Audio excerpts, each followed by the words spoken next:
안녕하십니까. JTBC 저녁 뉴스입니다. 때이른 더위가 이어지면서 양봉 농가가 직격탄을 맞았습니다. 수확량의 70%를 차지하는 아카시꽃이 전국에서 거의 동시에 피면서 수확량이 반토막 났습니다. 보도에 송창용 기자입니다. 16년간 양봉업을 해온 안관호 씨는 올해 아카시꿀을 3,500kg가량 수확하는 데 그쳤습니다. 지난해보다 수확량이 무려 40% 이상 줄었습니다. 작년 대비 올해는 꿀 생산이 약 한 60% 정도도 지금 못 미치는 것 같습니다. 전국에서 아카시아 꽃이 동시다발적으로 핀 데다가 꿀 분비량도 아주 적었습니다. 아카시 나무는 국내 벌꿀 생산의 70%가량을 차지합니다. 그런데 올해는 때이른 더위가 이어지면서 남부와 북부 지역 간 개화 시기가 평년 30일에서 15일 이하로 줄었습니다. 개화 시기에 맞춰 남쪽에서 북쪽으로 이동하는 양봉 농가의 수확량 역시 반토막이 났습니다. 더 큰 문제는 이제 막 생산을 시작한 잡화꿀 역시 사정이 비슷하다는 겁니다. 아카시 나무처럼 꽃이 거의 동시에 피고 평년보다 빨리 말라가고 있습니다. 피해 조사에 나선 산림과학원이 대체 밀원수 개발에 속도를 내겠다고 밝혔지만 양봉 농가들은 재해 인정을 촉구하고 있습니다. 이 고온 현상으로 인한 피해를 재해로 인정할 수 있는 길이 열렸으면 좋겠고 하루빨리 이상기온에 대한 대책들이 시급합니다. 때이른 더위 탓에 유례없는 흉작이 예상되면서 양봉 농가들의 시름이 깊어지고 있습니다. JTBC 뉴스 송창용입니다. 전략산업의 규제를 푸는 규제 프리존 특별법이 자동 폐기돼 전북의 전략산업 육성에 차질이 불가피할 것으로 보입니다. 전북의 농생명 분야에서 손실이 클 것으로 우려됩니다. 김철 기자입니다. 농약을 실은 드론이 드넓은 농지를 오가며 골고루 약재를 뿌립니다.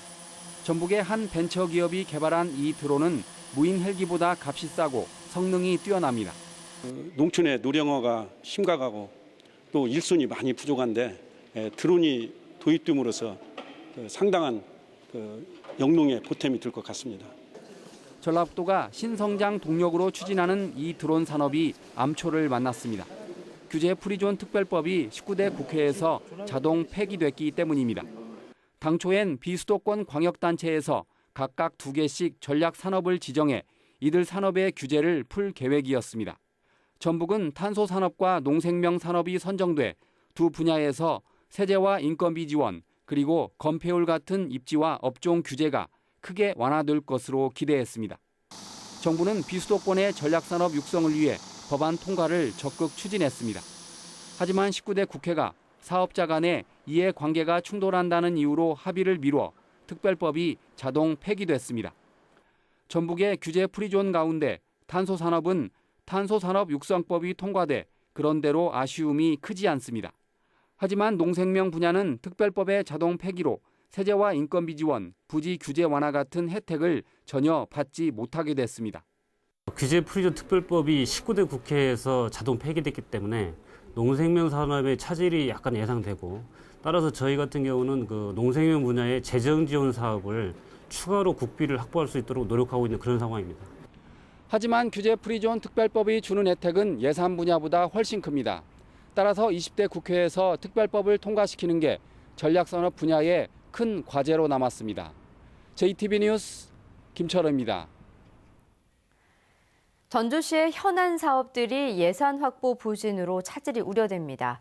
국가 예산 확보가 여의치 않기 때문입니다. 권대성 기자의 보도입니다. 호랑이와 사자의 활동 공간이 훨씬 넓어졌습니다. 관람객은 이들의 모습을 눈앞에서 볼 수 있습니다. 전주시가 내년까지 만들려는 생태동물원의 첫걸음입니다.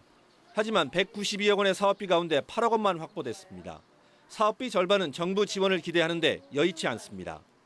환경부는 좀 긍정적인 반응을 보이는데 기획부에서, 백지정부에서 조금. 1년 뒤 20세 이하 월드컵 대회를 앞두고 경기장 개보 수도 걱정입니다.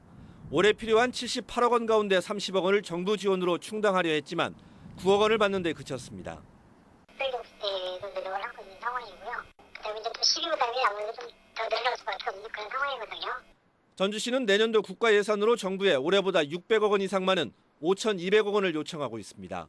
하지만 편성을 마무리한 중앙부처 예산안에 반영된 규모는 절반가량입니다. 그 신규 사업에 대해서 각 부처에서 처음부터 좀 많이 긍정적인 반응을 바로 보이지 않기 때문에 계속해서 설명하고 설득하고 700억 원이 투자될 종합경기장 이전 등 스스로 사업비를 마련해야 하는 사업이 많은 전주시. 부진한 국가 예산 확보는 현안 추진에 줄줄이 차질을 줄 수밖에 없습니다. JTB 뉴스 권대성입니다.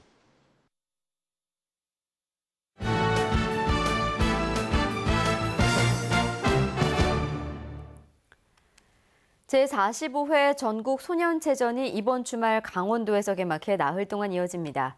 중구 강수성 17세 이하 축구 대표팀이 전주에서 전지훈련을 갖습니다. 스포츠 소식 정원희 기자입니다. 스포츠 꿈나무들의 대축제 소년체전이 모레 강원도에서 막을 올립니다.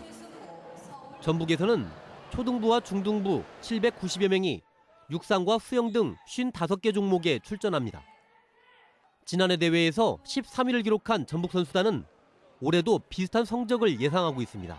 선수들의 그 당일 컨디션에 따라서 경기력이 많이 좌우가 돼요. 그래서 그 결과에 따라서는 작년과 거의 비슷한 전력이 나오지 않을까 그렇게 생각하고 있습니다.